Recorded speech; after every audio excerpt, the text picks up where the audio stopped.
Good. Meet you guys. Alrighty. Well, thank you so much for coming on Half Hour Heroes, Yes, of course, James. you're very welcome. As I was just telling James when he got here, we were all like, maybe James isn't going to come. It was too good to be true. No way we would have James from Love on the Spectrum join us. So we're so excited to have you. Yes, thank you. Thank you so much. Maybe before we get started, I would love for you to talk a little bit about yourself. I know you just came from work and you live in Massachusetts. Yes. So do you want to share maybe what you do for work and how you ended up here with us? Of course. Well, can everyone else hear us? Yes. Thumbs up, right? Yes, they can. Okay, very good then. So I work in technical support because I've always been fond of computers and technology. Yeah, awesome. Yes. And I would be remiss, I'll only ask you one question about this because I know you're probably sick of talking about Love on the Spectrum, but I just wanted to chat about it a little bit because I'm sure a lot of people on the call today, I know a lot of our staff members love the show and I'm a huge fan of it. That's how I became a huge fan of yours. And I think through kind of working in the industry that I work in this field and having the honor and privilege of having a lot of loved ones and friends with IDD, I understand it really well, but at least, I don't know about your opinion, but for me, I found that IDD can be kind of polarizing because people kind of get it or they don't, right? Either you have IDD or you have a loved one with IDD, or you don't, so you don't really understand it. And I think what's so amazing about Love on the Spectrum is it kind of gave everybody an opportunity, whether they have a loved one or not with IDD, they were able to kind of connect with everybody on the show through the vulnerability and you guys are, going through dating. That's something that everyone experiences, right? So it kind of gave everybody an opportunity to identify with folks with IDD and kind of bridge that gap of that polarity, which I think is so cool. So I first just want to commend you for going on the show because that takes a lot of bravery and vulnerability. And maybe if you want to talk to us about being on the show, how you ended up on it, how you heard about it, and maybe your experience on it as well. Well, first, I wish that I'm very sorry that I need to ask, but what is IDD, please? That's a great question. Thank you so much for asking. So IDD is kind of a term that we use here at Best Buddies, and it stands for Intellectual and Developmental Disabilities. So typically we're kind of talking about folks that are neurodiverse. A lot of folks are on the autism spectrum. We work with people with Down syndrome or Fragile X syndrome, Williams syndrome, things of that nature. But we kind of use that as an umbrella term.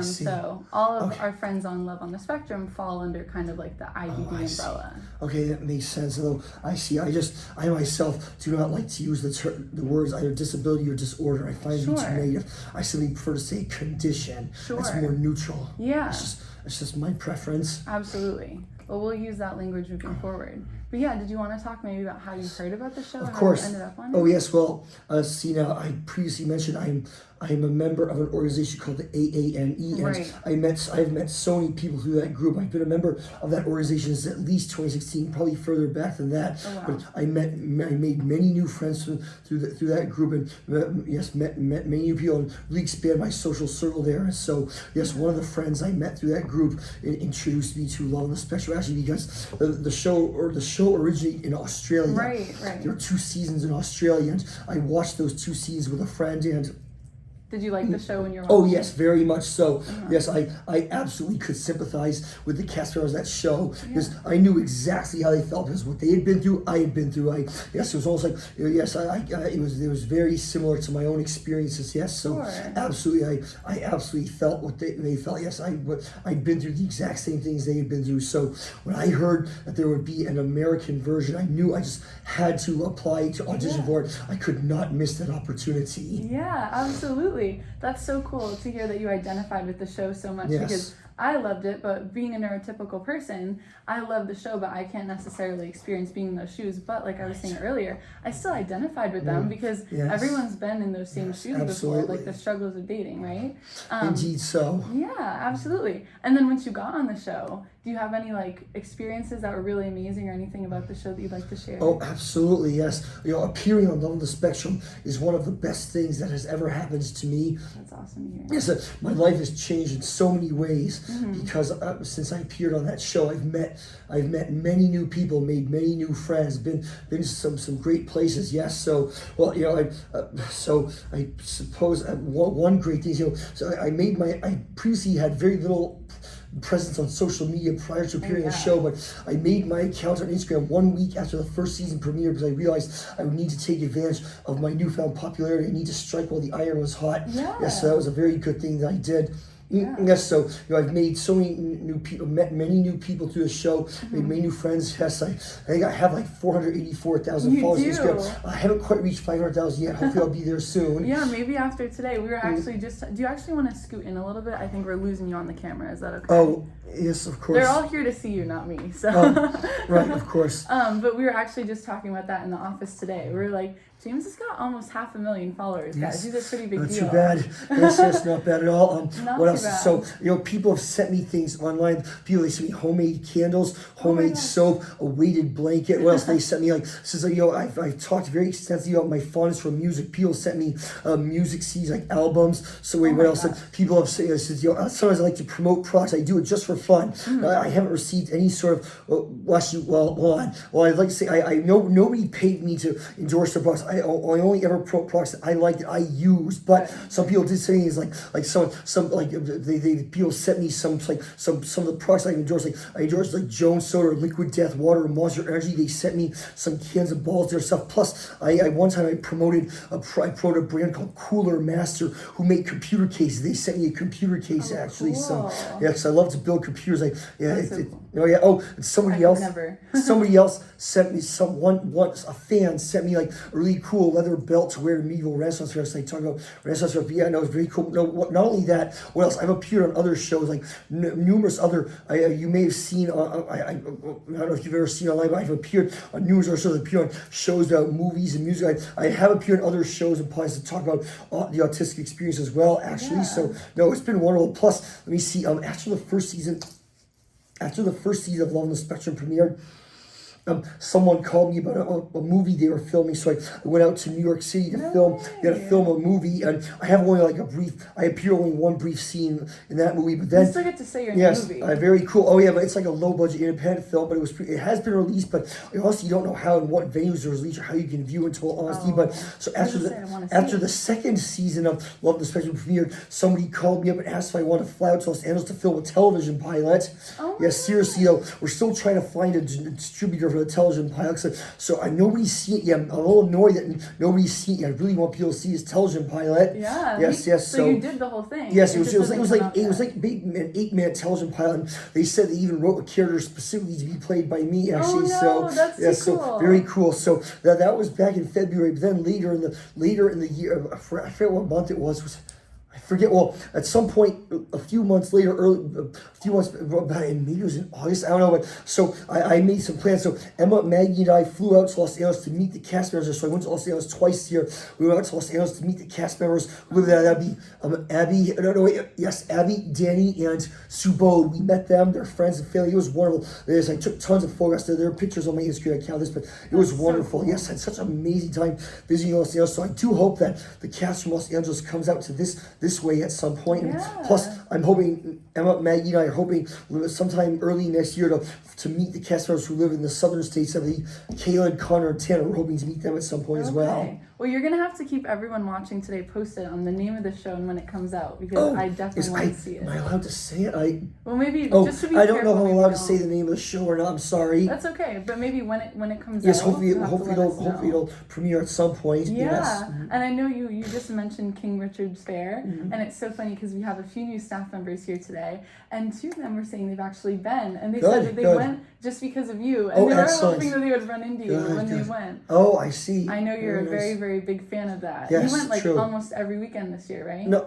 wait. I went to King Richard's Fair just once this year. Last year was King Richard's Fair twice. You posted so much. I thought you were there every weekend. I went to 3 different Renaissance fairs. This is the first time I've been to multiple Renaissance fairs in the same year.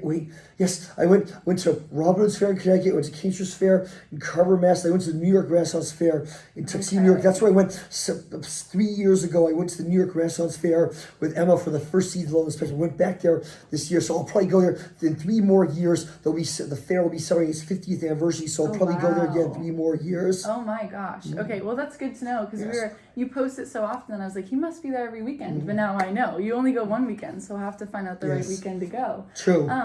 As I said, I've always been a fan, and just like you said, you made your Instagram account right after the season aired. Yes. I followed you right after I saw the first season. So I've seen a lot of what you posted, and I had to do a little bit of research before today, because you talk about so many interesting things on your Instagram. Yes, thank you. I fell into a little loophole. I was like, I could watch this all day, But there are a few things that were really striking and I think really kind of related to what we do at Best Buddies and related to Half Hour Heroes. And one of the things you actually just recently posted about was kind of the goodness and empathy in the world, and then sometimes how that can kind of be overshadowed. And you talk a lot about having a positive attitude, and you have a really optimistic outlook. And I was wondering if you'd want to talk a little bit about why being a good person is important to you, because you are such a good person, and why empathy and compassion are important, and why those are things you kind of want to see more of in the world. Yes, of course, because I feel it's good that one should set a good example for others to follow, even if others may not wish to follow it. Yeah. Yes, because you need to inspire goodness in other people. Like several members of my family have young children, and I feel it is only proper to set a good example for those children to follow. Yeah, absolutely. I actually, on that note too, I saw another video that you posted about your father, and you said how he's been a really amazing like role model and figure for you. Yes. And how he's like strong without being aggressive, and like a really powerful masculine influence in your life while being like a positive masculine Exactly, influence. yes. Do you want to talk We about don't have nearly enough of that, unfortunately. There are too many people, too many men who seem to believe that being masculine means to be tough and aggressive and insensitive. I really do not like that. I even made a video talking about myself as well, saying, yes, there's no need to reiterate the entire video, but I did make a video saying that I am a man, but I feel secure in my masculinity. I feel no need to constantly display it or demonstrate it. So wait, what was the question again, please? Well, you kind of answered it. I was kind of just asking I was asking about your dad maybe and how he inspired that in you. Do you think that's kind of where you got this idea that you don't need to be mostly, super he was certainly not he certainly has not been my only role model, but he was a very major influence, very major role model for me. Yeah, do you have any other role models that you want to talk about? I guess obviously my mother, my grandparents, they're both still alive, but okay, if you mean outside my family, let me think now. Obviously various teachers whom I had in school, obviously, but let me see over public figures. Well, I was always a very major fan of like science, like Thomas Edison, Stephen Hawking, Albert Einstein. They were hugely influential to me when I was younger. Oh yes, and let me see. When I was younger, I watched Bill Nye the Science Guy. That was a great show. That really helped. Although actually, I mean, I did like that. But oh wait. There was another show. I don't know if you've heard this one, but have you ever heard of a show called Beakman's World? No. Okay, I see. Well, that actually was airing on television right around the same time as Bill Nye's Science Guy. Actually, I started watching that one first. I started watching Bill Nye's a little bit after I started watching Beakman's World. Obviously, both shows were great, but I have to admit, honestly, I actually liked Beakman's World more. Not that there was anything wrong with Bill Nye. I loved Bill Nye. It was awesome. Loved watching Bill Nye, but I just like Beakman's World a bit more. Beakman's World was a bit more of an edgy, avant-garde version of Bill Nye's. Bill Nye was a bit more clean and mainstream. Beakman's World had a bit more of a rough, punkish tone to it. So that the shows like that really helped me become interested in learning, always acquiring new knowledge. Plus, my parents would always, very frequently, when I was younger, take me to the Museum of Science right in Boston. That's one of my favorite places to visit. My brother said he has not yet brought his children to that museum, but when he does, I asked him if I could join him when he does bring his children there. So of course he said yes, because I love that place so much. So yes, I'll be able to talk about many of the exhibits to explain to William, to my brother's son, probably even William himself actually. So yes, that's so love that place. Yeah, I actually because I grew up here as well in the Boston area, and I also grew up going there, and it's a very probably know a whole lot more of the exhibits and more about all of it than I do. But, so they're always new exhibits, but yes, some of the permanent exhibits I've seen so many times, I can talk all about them. Yeah, and also as you were mentioning earlier when you were talking about role models, you mentioned some of your teachers, and it's like I said, I dug deep. I watched a lot of your videos, and in one of them you were talking about the importance of education, right? Especially like now in our society. Multiple times I spoke about the importance of education, but yes. Yeah, and I guess you can kind of take it wherever you want, but what I was curious about was you talked kind of how school is really integral in education. Supporting education is super important to help us build like our life skills. And then you talked more about how parents in the home is where we teach like compassion and empathy. Especially critical thinking. Yeah, absolutely. And my thought, and I was kind of wondering about this, is to almost play devil's advocate. I certainly agree with you, like you're saying, your dad is your role model, and you learned a lot of these things from him. But I think we also learn a lot about like compassion and empathy in school, because that's like our main social institution when we're growing up, right? And I think that kind of socializing with people when we're young is how we learn to care about others and have empathy for others. But did you kind of agree with that, or do you Absolutely. think, yeah. Yes, so for grades 1 through 4, I was in mainstream education, but it became clear that it would not be suitable for me to continue my education, because at that point in time, society had very limited understanding of neurodiversity. So yes, so my parents sought a program that would be suitable for me, and they did find one eventually. So for the remainder of my grade school education, for grades 5 through 12, I was in special education, and it really helped. It helped so much. I would not have lasted in mainstream education. So by being in a special education specifically designed for students such as myself, it really helps. So, I don't want to sound like I'm bragging, but I can definitely say I'm one of the earliest students to have actually had a program specifically designed for students with autism or similar conditions. So, yes, at that point in time, although the program I was rented out space from existing schools specifically because they said it was important, integration was important, but at that point in time, I actively avoided venturing outside of the area of the school that we rented. I hated having to venture out into the rest of the school, the mainstream area of the schools. I always felt like other students were staring at me. At that point in time, I was terribly self-conscious and nervous about being out in large crowds or in these situations, because at that point in time, being in special education, there was a huge stigma against special education. Like, if you were in special education, other people would look at you disparagingly. It's like, oh, you're in special education, like that kind of thing. Or sometimes people would abbreviate special education as SPED, or unfortunately that was too often used a negative word. They'd be like, oh, he's a SPED student, that kind of thing. But thankfully things are better. At least I'd like to believe they're better. Now I have no problem at all being out in large crowds or unfamiliar situations. And yes, but now society has a much stronger understanding of neurodiversity. Yeah, absolutely. And I know for James and I had a little bit of chit chat before we got the cameras on, and we were talking a little bit about Best Buddies because James isn't super familiar. And that's a lot of really what we do, because we work in all the schools. We're in 50 states. But I obviously particularly work for Massachusetts, and that's really what we do, is we try and integrate students, because unfortunately there are still segregated classrooms in Massachusetts, right? Which I know you kind of said you benefited from that segregation, but at the same time, that socialization is really important, and it took you a while to be comfortable with the gen ed students because you were so segregated from them. Correct. Going to college really helped.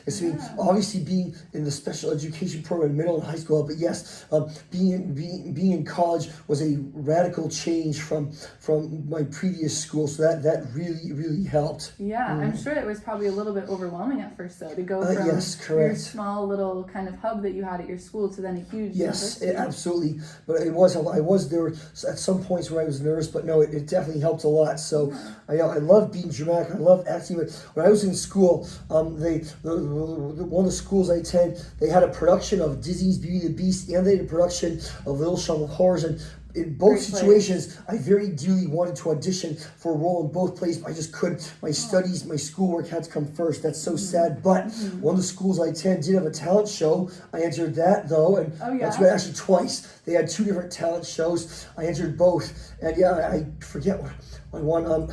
In one talent show I recited Dr. Seuss's Fox and Socks entirely from memory. Oh my gosh, and then in a separate show, it was like a Mr. Universe type thing. I was told when I entered, they said 8 students entered, but 4 dropped out before it began, so we were down to 4 students, so I'm not really happy with that. I was the only one who took it seriously. The other students were treated like it was a big joke, and I was the only student who took it seriously, but I still had a good time. Those still enjoyed it. Yes, not bad. We were also just talking, James and I, before we turned the camera on, because James loves events where we do games and have pizza and whatnot, and I was like, well, we do lots of citizens events that are just like that.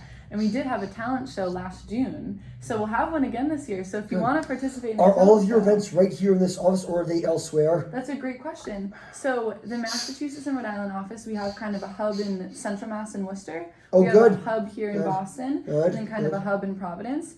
So we do a lot of our events out of this office, or out of the Worcester office, but we also go all around. We do events at like local sports games. Oh, good, because when that organization to which I belong, the AANE.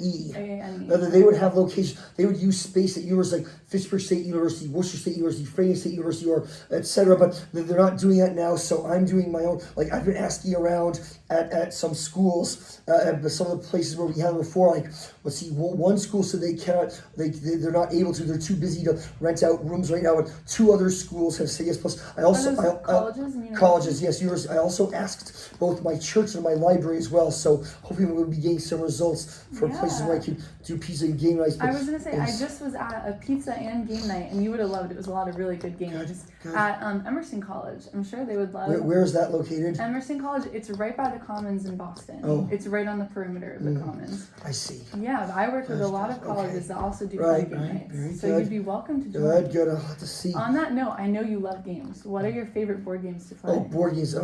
Scrabble is definitely one of my favorite board games. I love working with words. Mm-hmm. I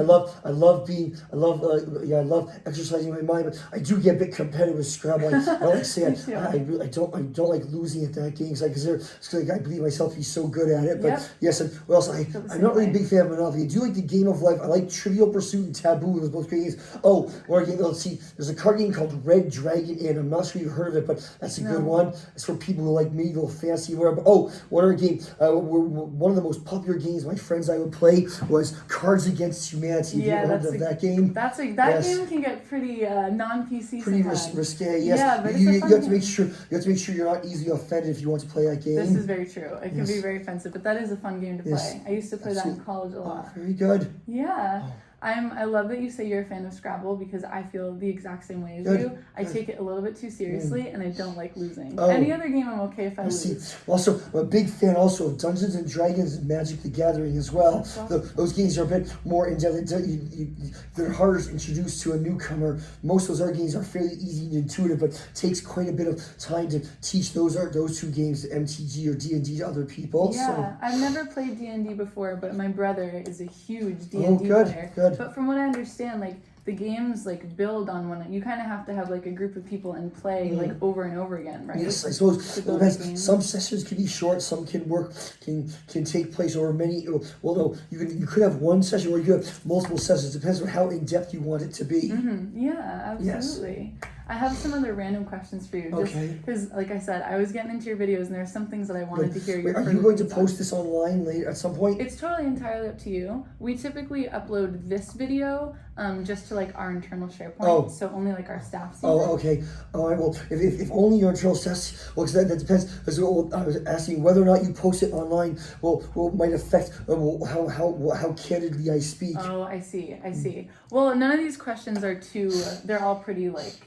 PC questions, so I think you can answer them relatively candidly. Like they're kind of silly. One of them is just you talked about how cats are often portrayed as evil. Yes. And I've always felt that same way too. I think cats are always kind of portrayed as evil, and dogs are always portrayed as like good. Yeah, and I never liked that. Do you have a theory for why that is? I don't know. Well, not entirely me, because. Possibly because dogs are easier to train than cats. Because humans have specifically trained dogs over millennia to be friendly and to perform useful tasks, but it's much more difficult to train cats. And I don't know, some else because I know sometimes some people think cats may torment because cats are much more aloof. Or some people say cats play with other animals before they eat them. I don't know how true that is, but some people think cats are deliberately cruel and malicious. But no, at least see, I know some people who have had cats. My brother and his wife have several pets. My brother's wife did have a dog. They had to euthanize it not too long ago. They have 2 cats, and the 2 cats are pretty much just fine. The cats are, one of my friends from school has both dogs and cats, and in all these days the dogs much friendlier. The dogs are much more.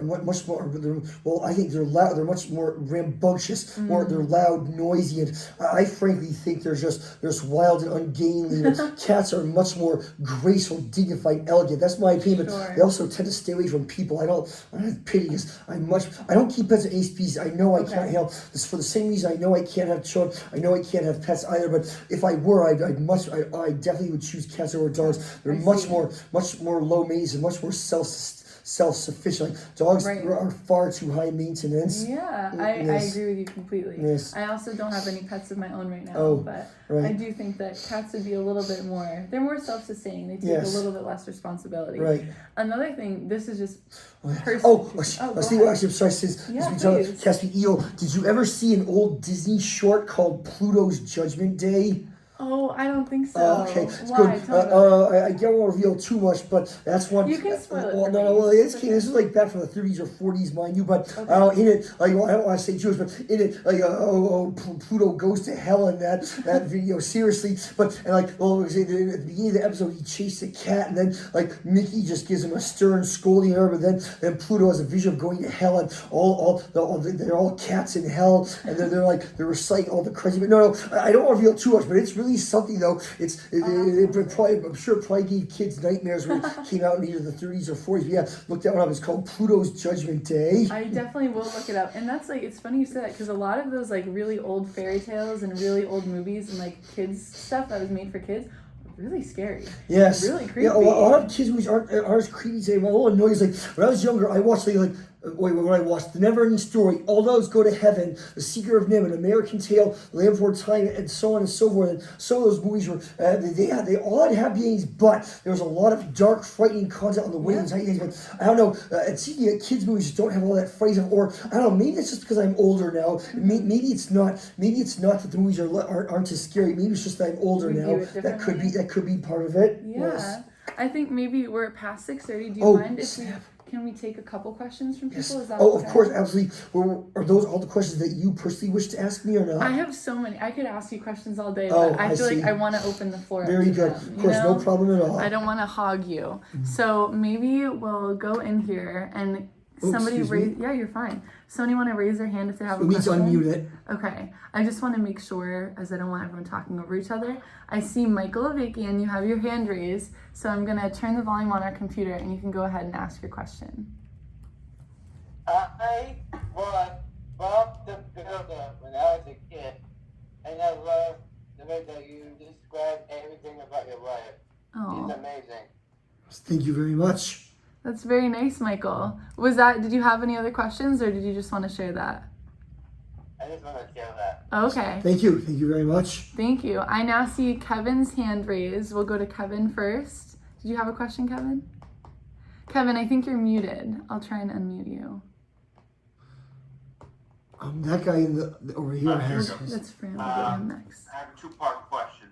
Okay. One, what was it like being filmed, and the second other part of the question, what were your proudest moments, and what were your bad moments on the show? Oh, that's a good question. Very good. That is a very good question.